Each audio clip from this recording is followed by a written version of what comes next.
Starting the webinar. Got it.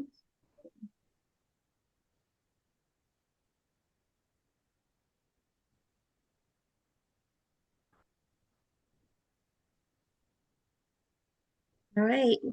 Are we live?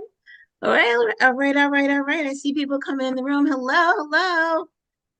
Welcome back, guys. I hope you guys had a wonderful, wonderful summer and you're ready to grow and learn and connect with Be Strong families. So welcome. As you're coming in the room, do me a favor and just say hello and let us know where you're joining us from, please. I am currently in Chicago. Woo, woo. And we're actually having a really nice day here. I'm I'm dreading the loss of summer. So I feel really sad because I only have, a few seasons here. Tulsa, all right. Welcome, Chantel. Hello, hello. Hi, Catherine. So there is I'm going to talk about this in a little bit, but make sure that when you put in the chat that it's going to everybody. If you just, if you don't make sure it's going to everybody, it's only going to come to the two of us. LaGrange, Illinois. Hey, Miss Kelly Davis or Kelly Davis. Fantastic. You're right down the street from me. I love it. Mac Allen. Well, I have people in Mac Allen. Cynthia, did I meet you at Mac Allen? I trained some folks in Mac Allen and I got lost trying to visit San Pedro Island, I think. Hey, Kat. Hello, hello. All the way from Hawaii. I love it. Hey, Lucretia. Fantastic. We're going to give just another minute or so, and then we're going to go ahead and get started. You guys are joining us from everywhere. I love it. All the way from Tampa, Florida. All right, all right, all right. I always say we're going to wait another minute, and then I don't because I'm horrible at that. Just, I really try, but my spirit just won't let me. Anyway, hi guys, welcome to Enhancing and Empowering Conversations for Positive Change.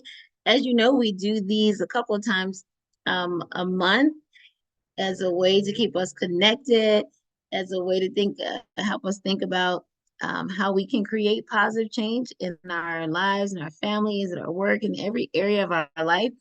So today, I'm super excited about today's guest. So I can't wait to tell you about her. So next slide. Before we get started anywhere, I'm going to tell you how the ways that we're going to engage. For those of you guys who are new, for those of you guys who are returning, welcome back. Amanda, you can go to the next slide.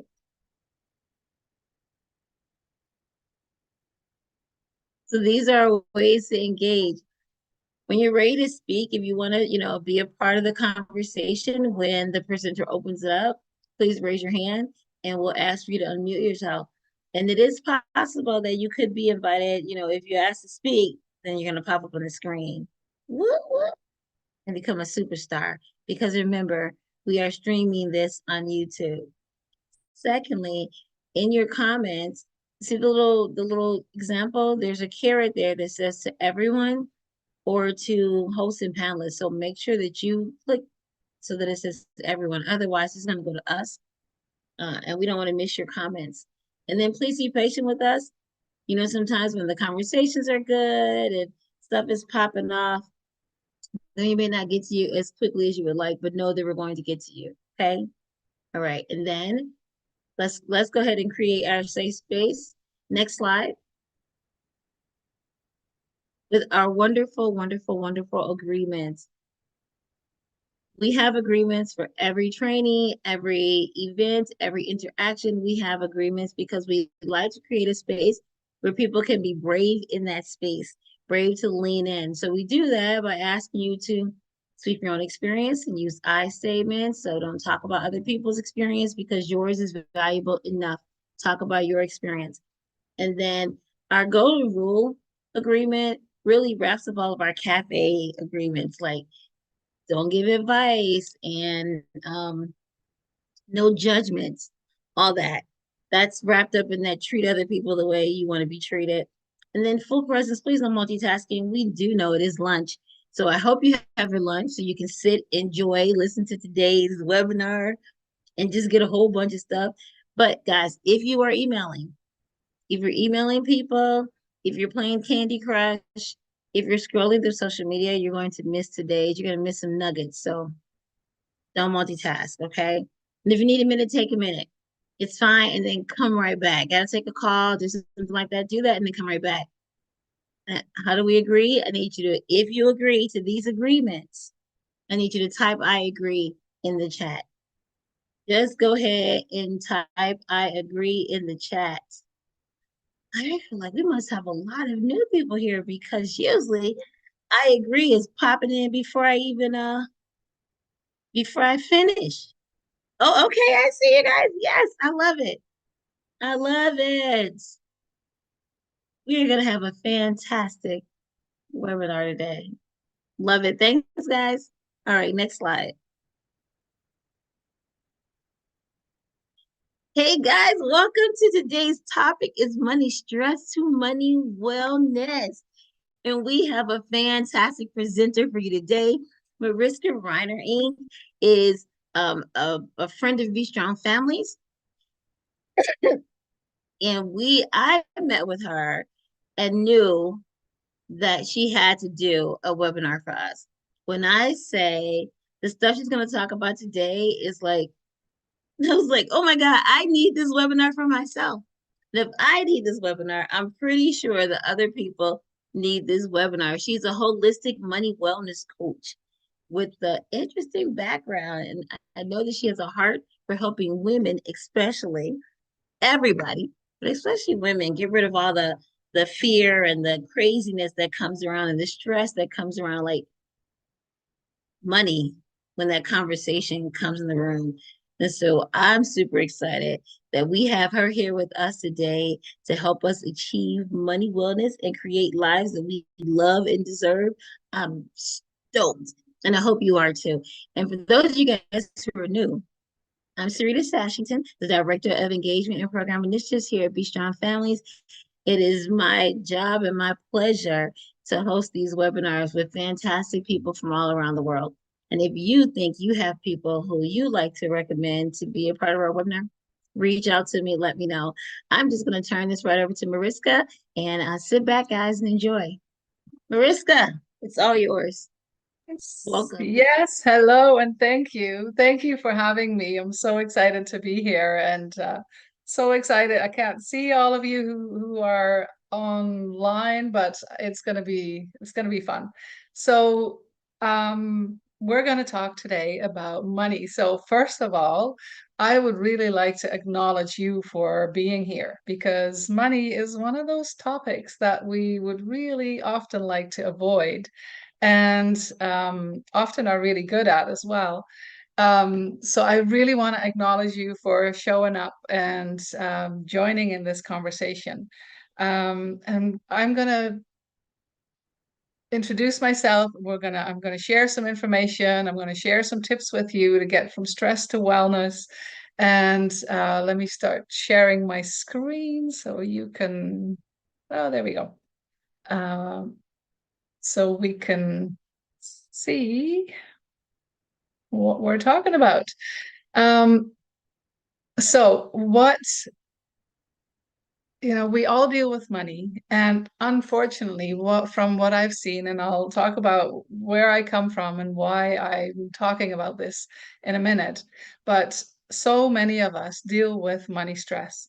And what I've seen is it doesn't matter what your income level is. I have clients who are millionaires, I have clients who are low income, and everybody's stressed in different ways, maybe, but it comes up way too often.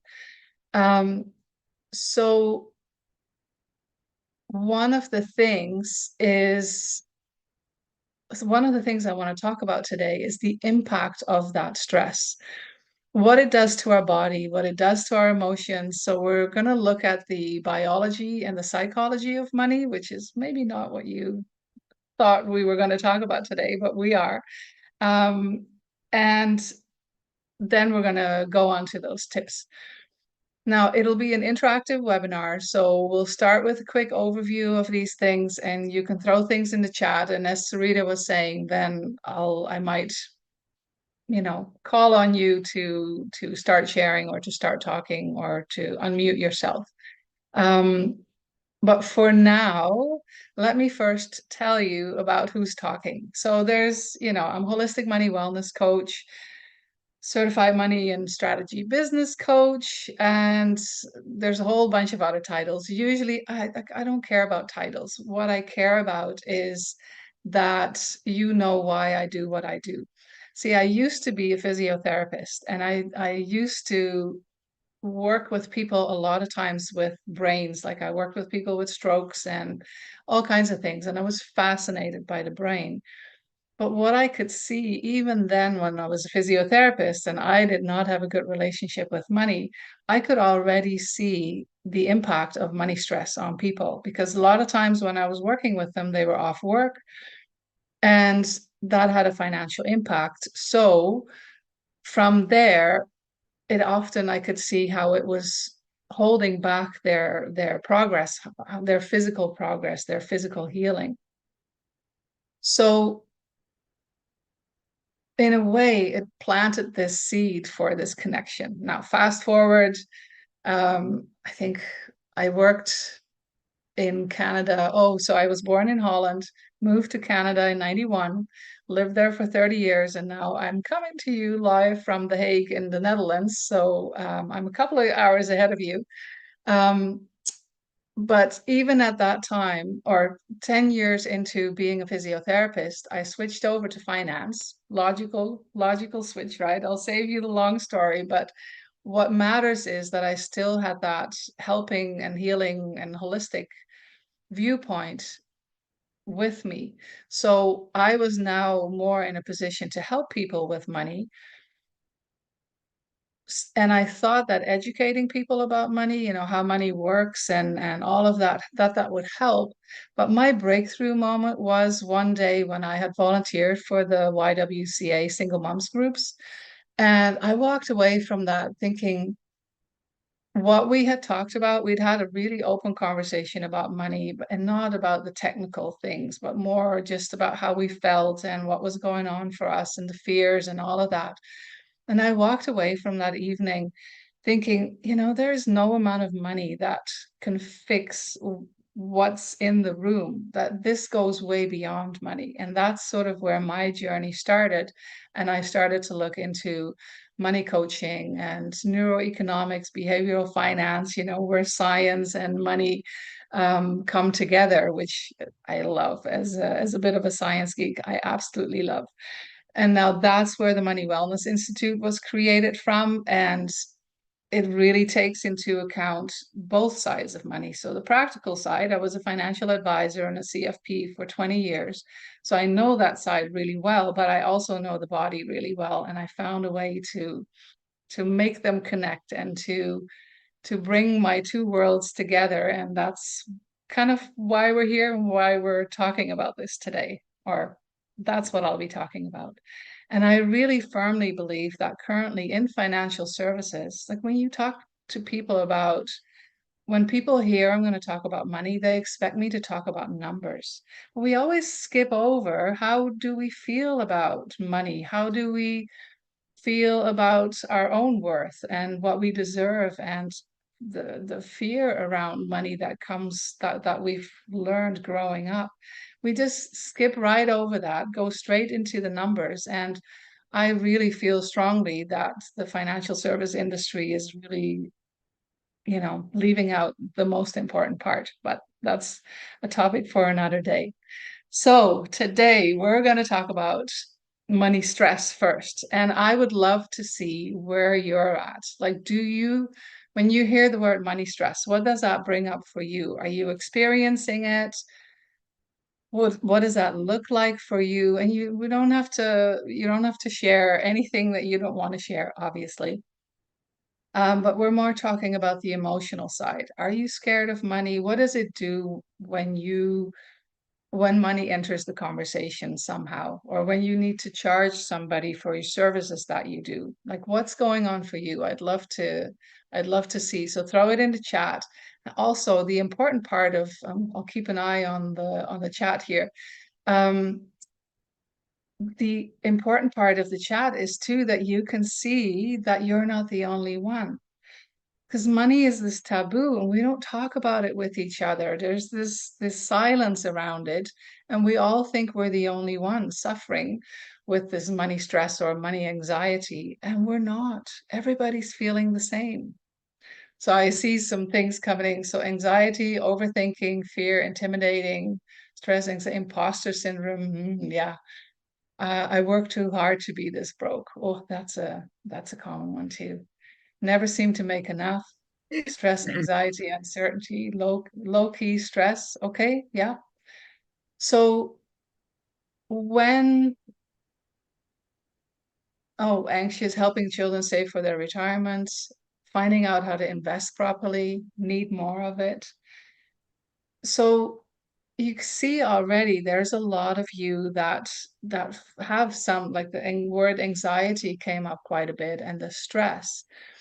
And what I'll go into first is what that does to your body. So I'll simplify it. I love simple things. I love simplifying things because it's what's important is that we understand it. And I'm going to talk about the brain a little bit. So let me oh, the thingy isn't working. Okay, so don't worry about all the text, but basically to simplify how our brain works, we have three parts of our brain. So we have the primitive brain, the emotional brain, and the thinking brain. Now, the primitive brain is the oldest part of, I'm just going to put my laser pointer on. The primitive brain has been around the longest. And this basically is where all our survival mechanisms lie. So the fight, flight, and freeze is there.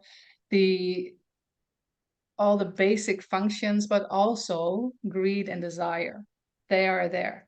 What is not there is language, calculation, common sense. None of that is in our primitive brain. It's all instinctual. And because of that, it's also really, really fast, really reactive. So if you think of ancient times, you can see how that was important to make this snap decision and not overthink, should I run away from this bear or not? You just want to take action right away, right? So that's why it had to be so fast. But an interesting thing to note here is that the primitive brain cannot distinguish between a real or imagined threat. Okay. So if we worry about something that isn't really there, or if we worry about something, our brain is going to respond, whether it's true or not, right? So if you imagine I always use bears as example. I don't know why, but if you imagine a bear walking up at you right now, just imagine it in your head really vividly, your body is going to have the same response as if it was really happening. Very similar, anyways. So keep that in mind. I'll get back to that in a minute. Now, then there's the emotional brain. As we evolved, our brains got a little bit bigger, and now we had enough room in our brain to also store emotions and memories. So the emotional brain is really tightly linked with the primitive brain. Together, they're called the limbic system. But because they're so closely linked, they influence each other really quickly, and things get hardwired.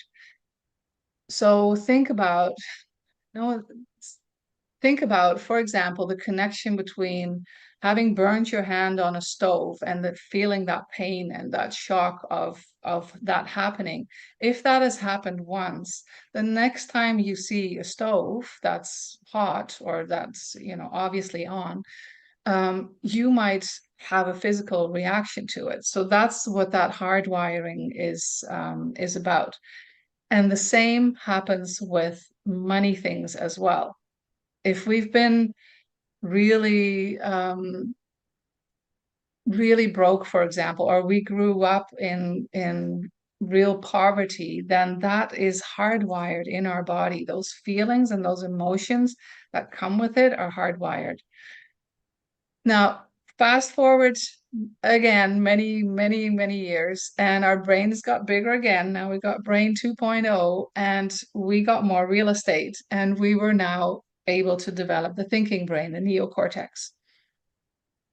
So now we were able to process complex information, and logic and common sense came into the picture, and language and calculations are all in the thinking brain as well.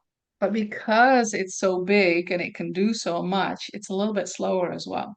Now, what does all of this have to do with money? You might wonder. Well, our brain hasn't really learned how to process money yet. It hasn't been around in our evolution long enough to really for our brains to figure out how to deal with this. So what do we do typically when we're thinking about money? Which part of the brain do you think we go to when we think about money or when money comes into the picture? Emotional. Emotional, yeah, emotional, and the primitive brain comes right along there. It has this, and I've noticed this so much when I'm coaching with people.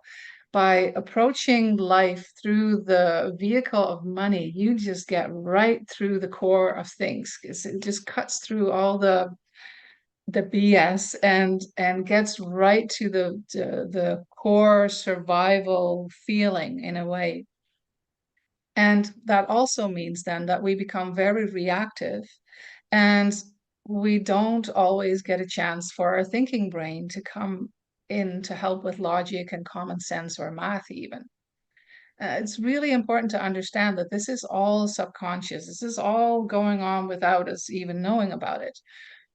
And what I find fascinating is that studies have shown that when we are in stress mode, in survival panic mode, our body responds accordingly. And as a result, the blood flow to our thinking brain goes down by 80%, 80. So that's huge because if we're in panic mode, survival mode, we can't access the logical part of our brain, even if we wanted to. Do you see how that's so here we are beating ourselves up often for having made mistakes or I shouldn't have done this, I shouldn't have bought that, or why didn't I. We beat ourselves up for money decisions and our finances.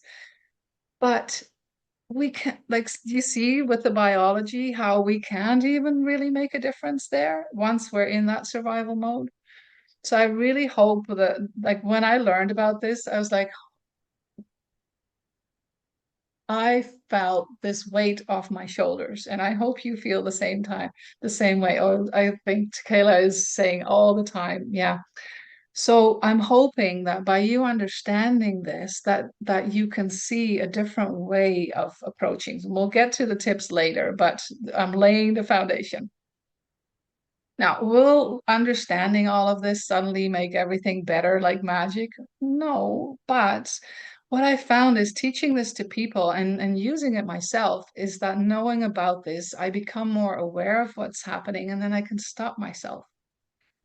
All we need is some awareness to slow our primitive brain down enough, or just ask a few questions, and that will give the thinking brain a chance to catch up and, be part of the party. So even that stopping, taking a breath, asking yourself a question, and going, "Oh, is that really true?" is enough sometimes to get the thinking brain to the party. Does that make sense? And just a reminder, if you have comments or questions or aha moments, put them in the chat. I'd love to see and we can share them with everybody too, or we can talk about this. Now, the other thing that happens, so we have the brain, but we also have the rest of our body. And there is another component to a stress response, which is our hormones. Now, There are a few hormones, we have many, and it's all very complex. Our bodies are amazing. I don't want to say machines, but our bodies are amazing.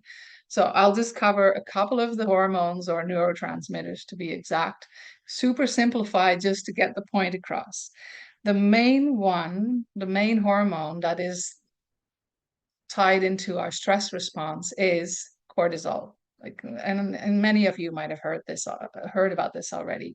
So what happens is we experience stress, our body pumps out cortisol, and then that will help our body prepare for what's happening. So if it's a one-time thing, like you almost get into an accident or something, then you get that stress response.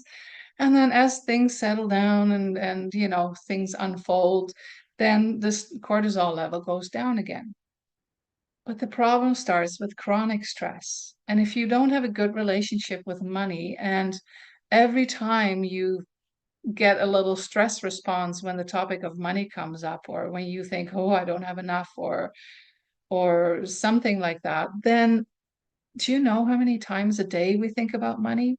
Then you get these little or big outputs of cortisol all the time throughout the day. And that's when we start to get problems with chronic cortisol overload. And for many of us, chronic money stress is really a fact of life, right?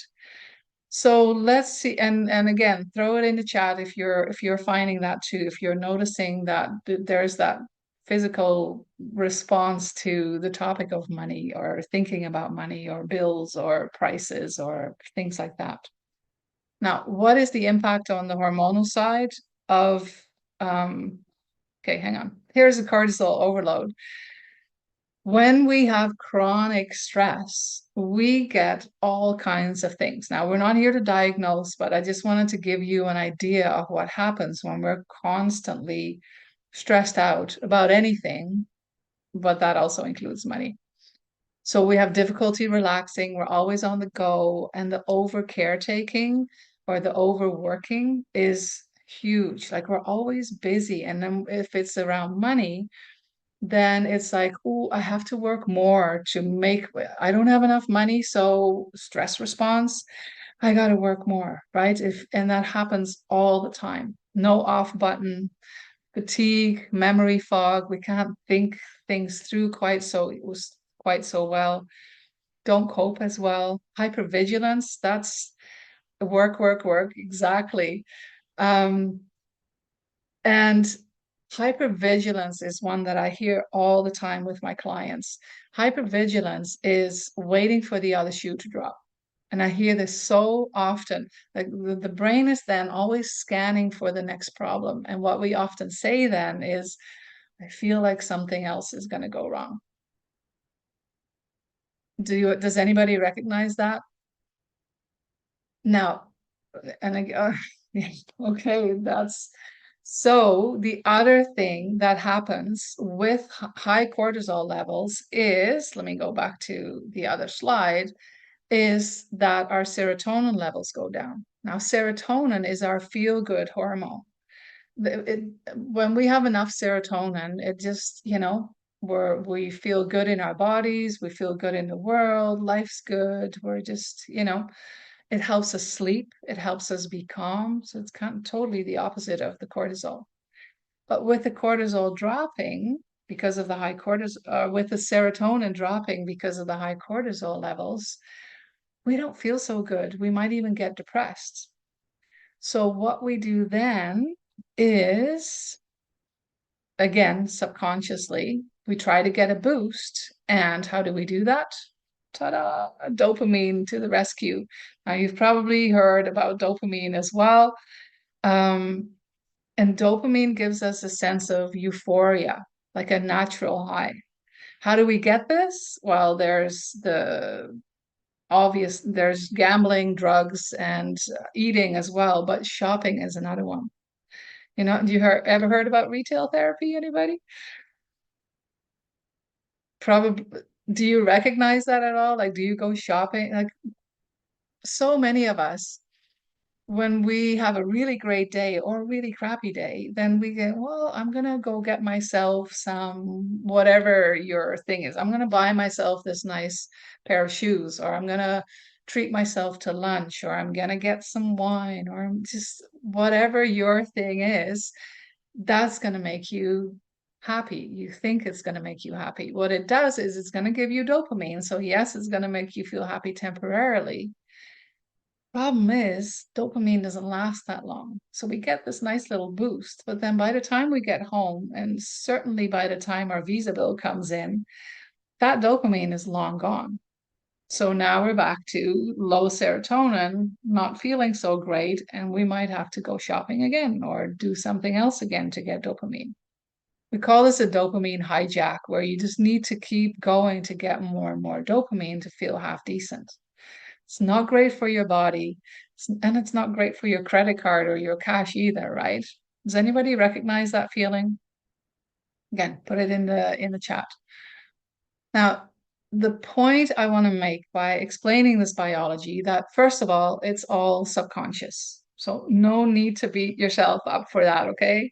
It's not like you missed the class in school where they were teaching us this stuff. Secondly, with awareness, you can break the cycle, okay? So you can start to recognize this in your body, in your life, and you can catch it sooner. Make sense? Now, with that little bit of background, does anybody have any questions before I move into the 3 tips on how to deal with this money stress? And I'll throw in a bonus one as well. Or can we continue? I don't have any questions, but oh my gosh, I feel like I found my squad. All these everybody who sounds like me. Well, and isn't that amazing to feel to know that you're not the only one? You know, it's yeah. I love that you feel that. Hang on, I just lost your picture. There we go. Okay. So Yeah. no questions on YouTube either. I'm guessing. All right. That's what I'm checking. No. Okay. Then second. So we are going to talk about some things that you can do to help with this. And again, we only have an hour together, so it's going to be a start, right? First of all, self-care. Now, and you might roll your eyes because this one is super counterintuitive. Because, like I said before, when we feel money stress, typically it's about not enough.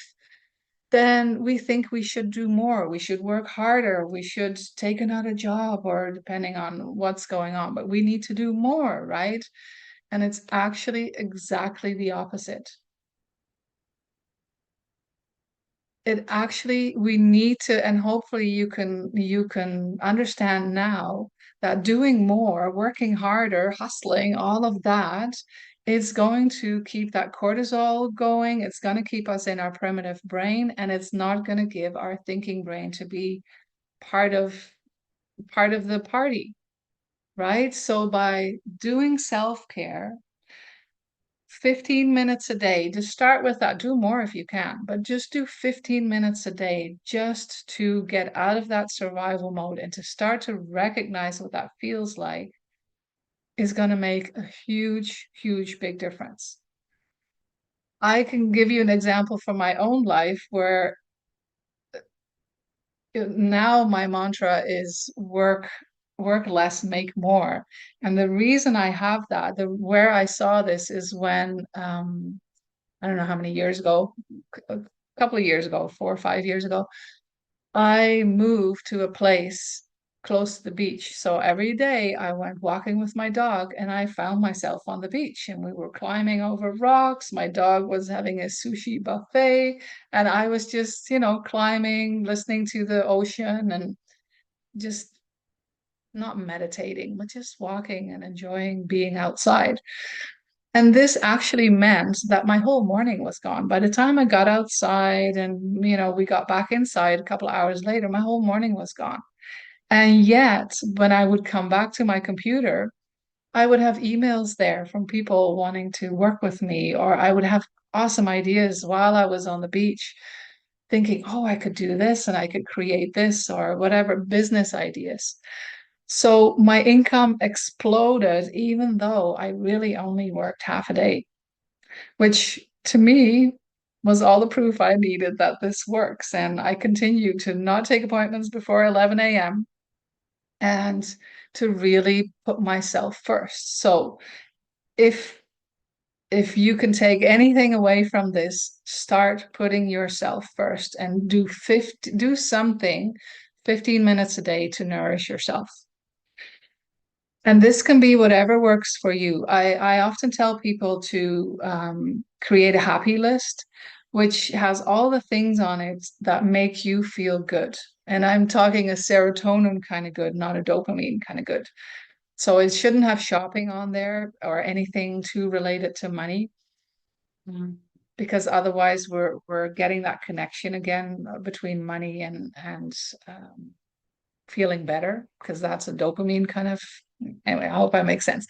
But this can be having a bath, curling up on the couch with a book and some tea, going for a walk, baking, getting a pedicure, although there is money involved there, but um, doing yoga, drawing, whatever you like to do, whatever gives you that chance to take a breath and to stop the hamster wheel. If you have some ideas, throw them in the chat. Like, what would that be for you? Because it's all about decreasing that cortisol and increasing that serotonin. Gratitude is another one that really increases that as well. So writing a gratitude journal, or I prefer actually appreciation over gratitude because it's less sticky, but I talk about that more in my book. But make that list so that every day you can go, which one am I going to pick today? Because you might not want to do the same thing every day. Make sense? I'm hoping I'm hoping it makes sense and you're deciding on some things that you want to do. Secondly, know your numbers. Now, why do I say this?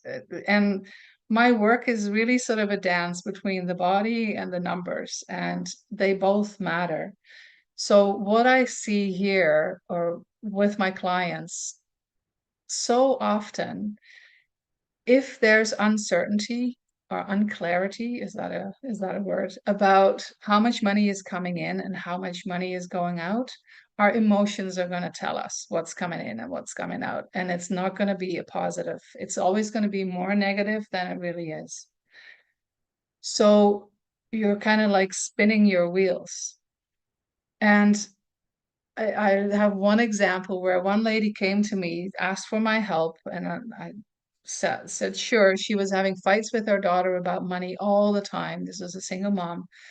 And as she's talking, I sort of get a picture in my head of where she might be at financially. And I'm thinking, okay, what things could we do to help her?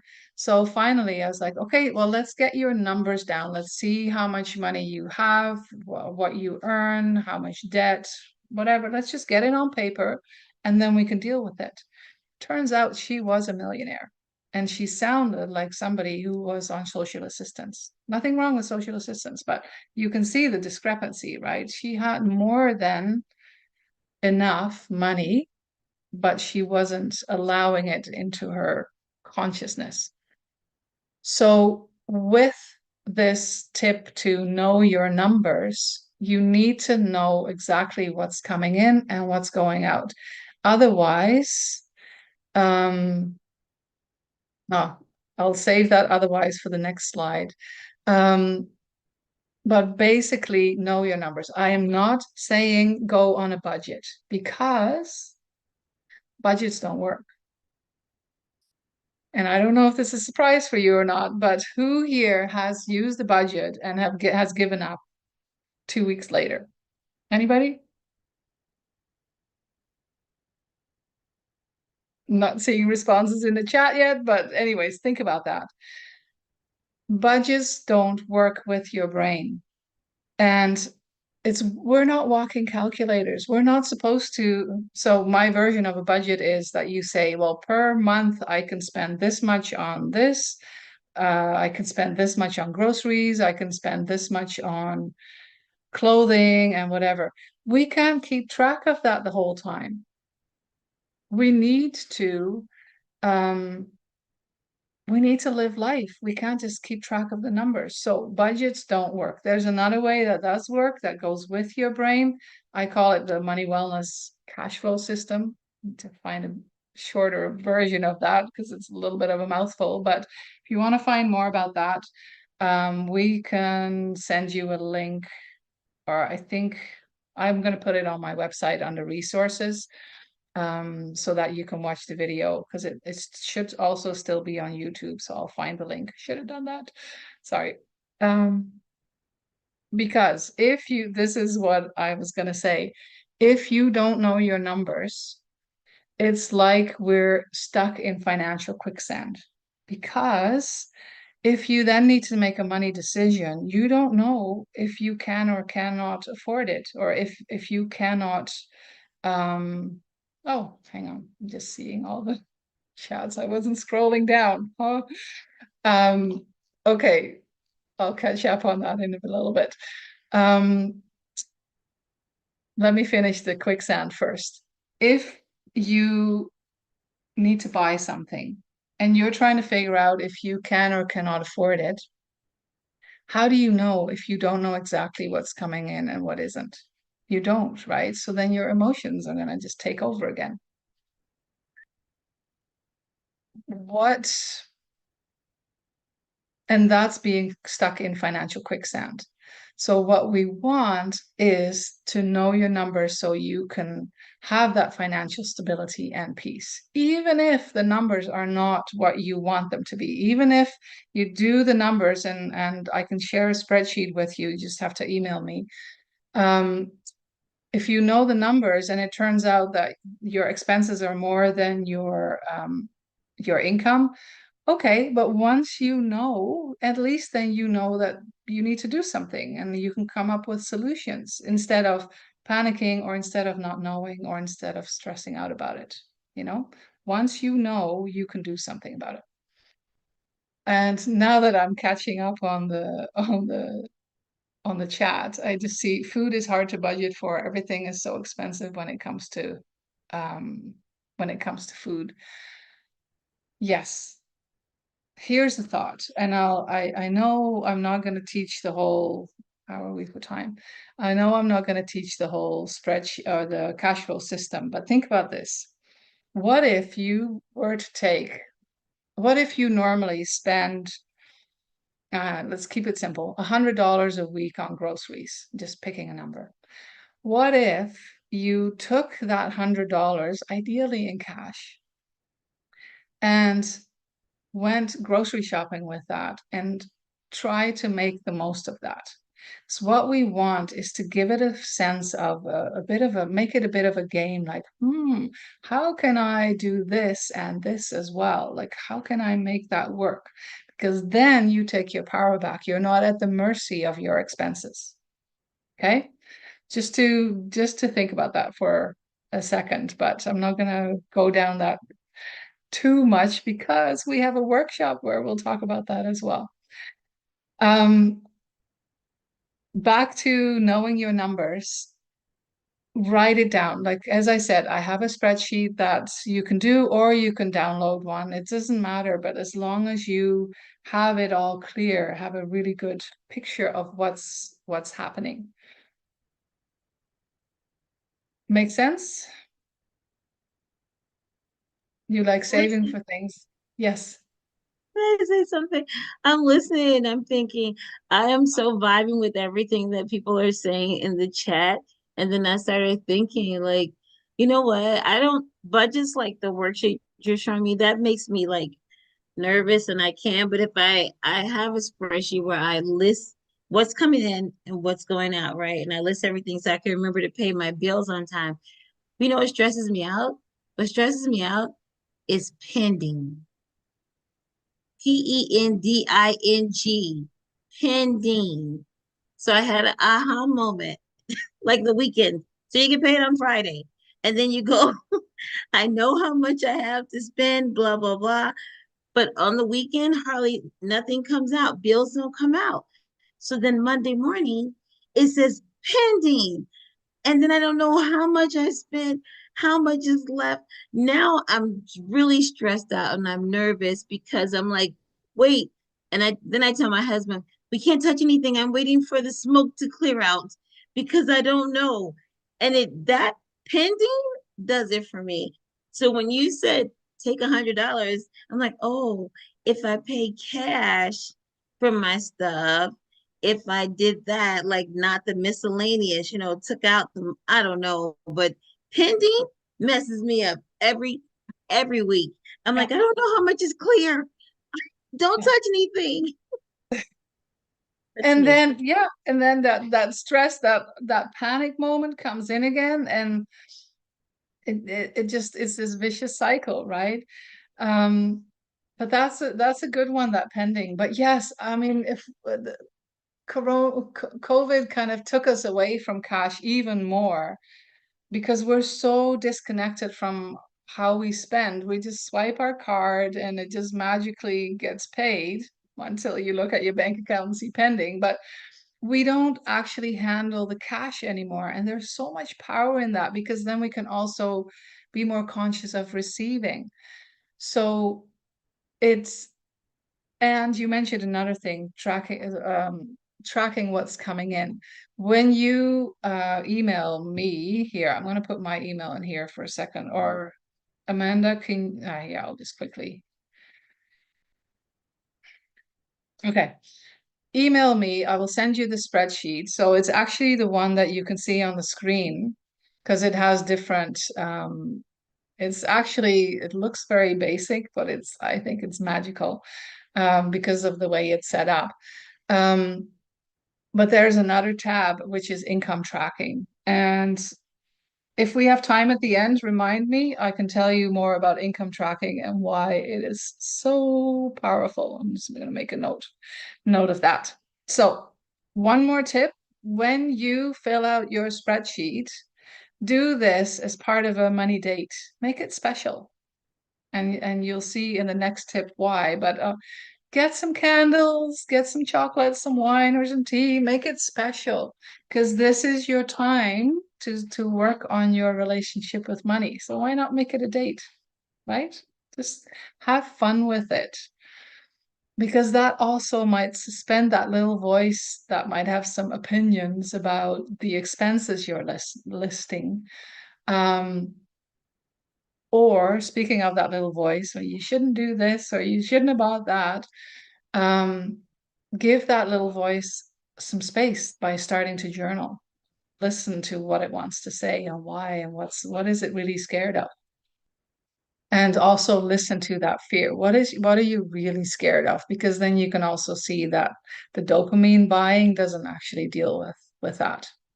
So you're with me on getting to know your numbers and you're committing to getting a new spreadsheet of some kind filled in. Um, And then we'll get to the yes, Abdullah is on is in. Okay. And I'll talk about that income tracking in a second. Now, third one, I had to use this GIF. I'm sorry, but I love this GIF. But my third tip is to build your relationship with money. Build, repair, improve, however you want to say it. Now, I looked up the definition of relationship, and it actually is in the way in which two or more people or things are connected and the state of being connected. Would you agree that we are connected to money in some way? Like, it's not this thing that's separate from us. The money or the idea of money is part of us, right? Not the physical dollars, but the idea of money is part of us. Right. So since money is such a big part of our lives and it's so intertwined with everything we do, it's not such a stretch to call it a relationship. So now let's take it one step further. If money was a person,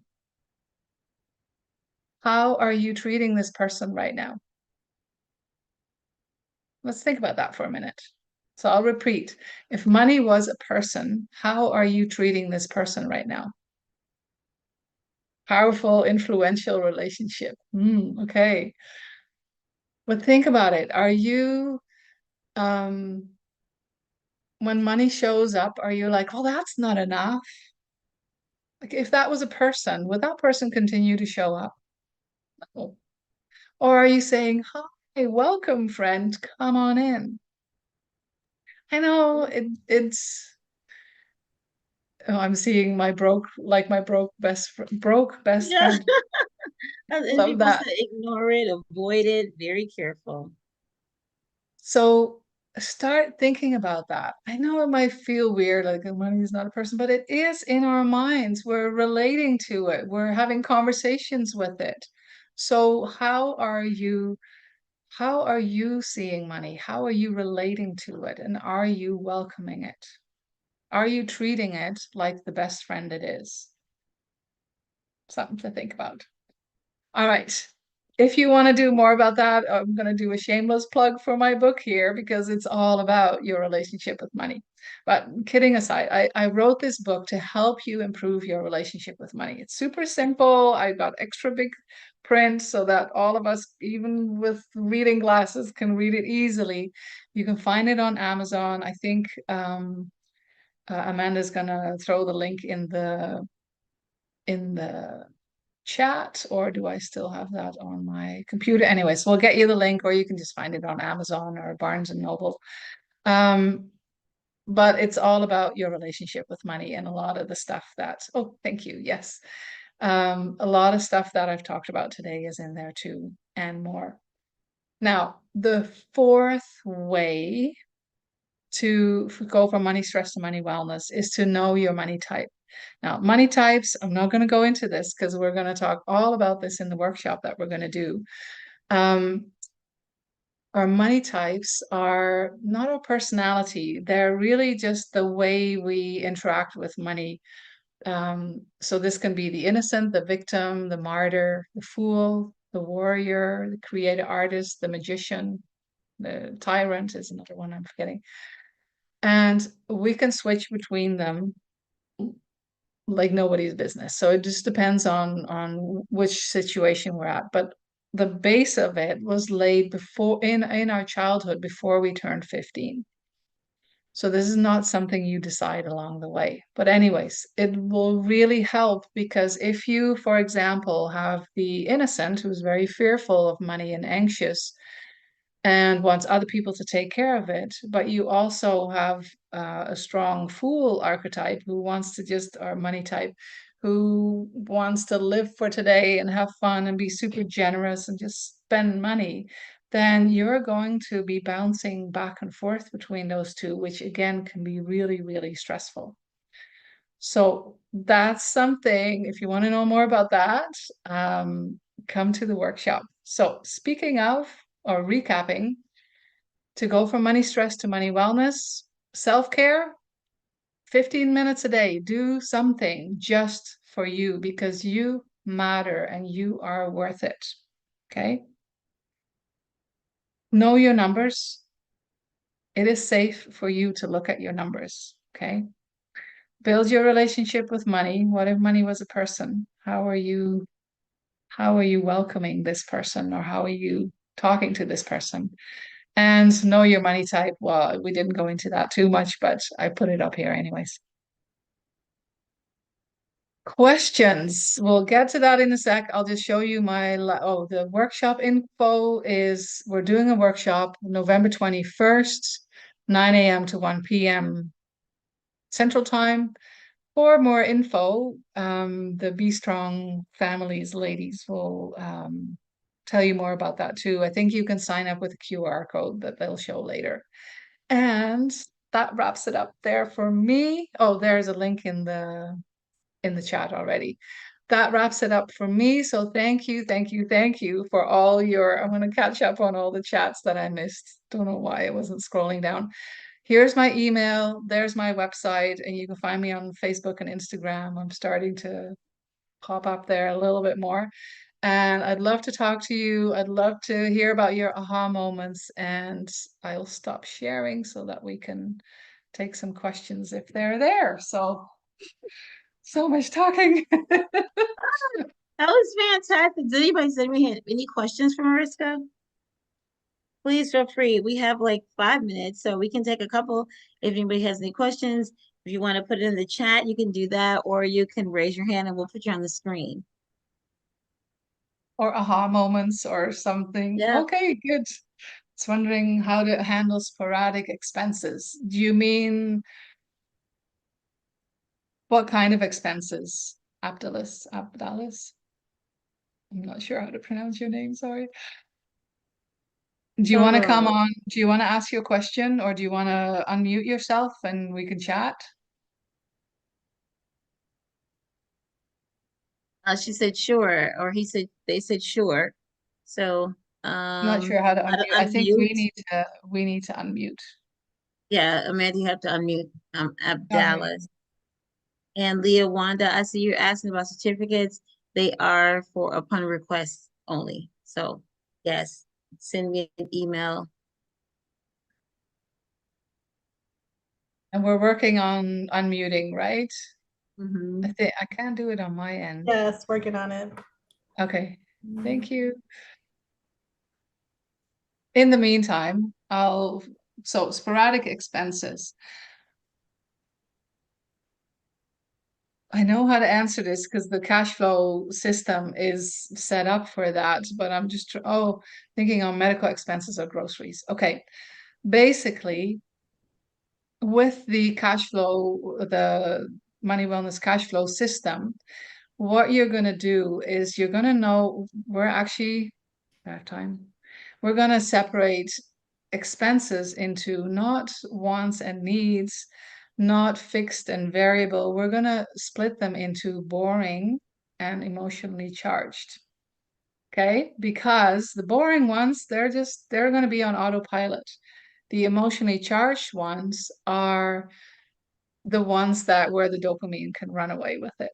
Okay, so those are going to be a fixed amount per week, not per month, per week, and we can spend that however we like. And we'll talk in the workshop more about what number to use then. But if you do this way, if you have the boring and the emotionally charged expenses, usually there's money left over, which we're then going to put in different pots so that when you have a car expense, for example, you can pull it out of the car pot. Okay. When you have a house expense or you want to go on holidays, you have a holiday pot that you decide how much money of that leftover, that found money that you were otherwise spending on dopamine things, that's where you can, that's what you can use then. Now, medical expenses are not dopamine related, so there should be, if possible, just a little pot put away for that. Groceries, yeah, groceries are huge dopamine because if we're having a bad day or really good day, our what we buy, what ends up in our basket, is going to be totally different. So then have a fixed amount of money that you're going to try and make work, however you want to. Not sure if that totally answered your question, but it's as much as I can get into now. All Um, right.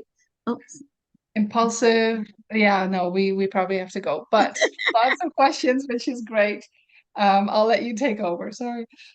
thank you guys for your questions. I'm sorry we won't have time to answer them all. However, Amanda, if you can put the screen back up, we just want to close out and encourage you to sign up from the From Money Stress to Money Wellness workshop. Today, you just got a taste of what the actual workshop was. I really enjoyed this. If you enjoy it too, you can rewatch, yes, on YouTube, but why not go ahead and sign up for the workshop?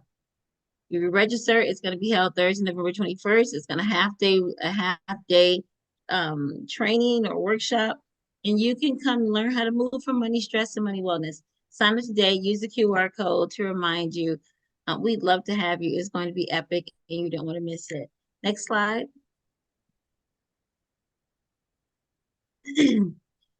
For October 8th, that's our next workshop that's open to the community. Anybody can come. It's a father and male role model inclusion, strengthening program outcomes by incorporating fatherhood initiatives into your daily practices. This is also the presenters for this workshop off the chain. You don't want to miss it. So set the calendar for October 8th because we're going to learn how to practice and implement fatherhood in a small doses throughout the day. You don't have to wait for the big stuff. Big slide, hit the QR code. And don't forget, Taste the Cafes. You've never been to a cafe. Come September 13th, September 18th, September 27th, and experience a cafe. Mind blowing. You get to have these great, deep, thoughtful, transformative conversations with people from all over the country, guys. You haven't been registered today. They do what's the backup list. So you want to register early so you can get in the room, okay? Because there is a seat capacity, even though it's virtual. Hit the QR code. All right, next. This is our Speakers and Teachers Bureau. If you miss Mariska's information here, you can go on our website and visit the Speakers and Teachers Bureau, and all of our information will be there. You can contact her directly. And all of our past presenters are also on that page. If you think of something like, oh, I really enjoyed that, you can always find them there. Also, don't forget that we're streaming live to YouTube, so you can catch the replay on there. You can share the replay, share it with everybody because it was a pretty awesome workshop today. Next slide. Thanks. Also, Amanda dropped the link to the Speakers and Teachers Bureau in the chat. Don't forget to stop by our shop, check out some good games, gifts. Christmas is coming up. Time to get stuff for your parent leaders. Woo, woo. And for your home. Next slide. And then, of course, guys, if you benefit from us or you value what we do, consider donating to support us, okay? Because this is just a great community resource and we don't have funding for this or for our parent stuff, but you can donate and be a blessing, all right? Okay, so thank you guys so much for coming. I appreciate all of you guys for showing up. Let's give it up one more time for Mariska and this wonderful presentation, moving from money stress to money wellness. I'm looking forward to the workshop. I can't wait. Don't miss it, guys. And shout out to Amanda. Thank you, Amanda, for being great tech Thank today. you. Thank you, Mariska. Thanks. Bye, guys. This was amazing. Love it.